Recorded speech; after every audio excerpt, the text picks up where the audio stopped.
السلام علیکم ورحمۃ اللہ وبرکاتہ۔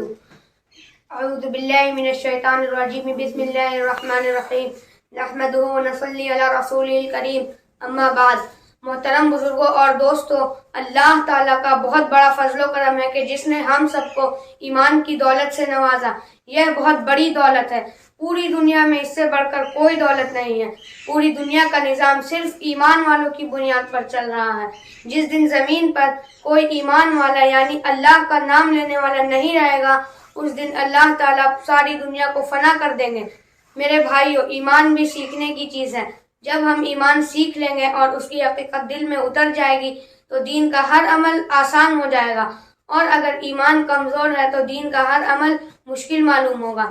صحابہ رضی اللہ عنہم فرماتے تھے کہ ہم نے پہلے ایمان سیکھا پھر قرآن سیکھا۔ ایمان سیکھنے کے لیے جان و مال کی قربانی ضروری ہے۔ اللہ تعالی ہم سب کو ایمان سیکھنے کے لیے قبول عطا فرمائے، آمین۔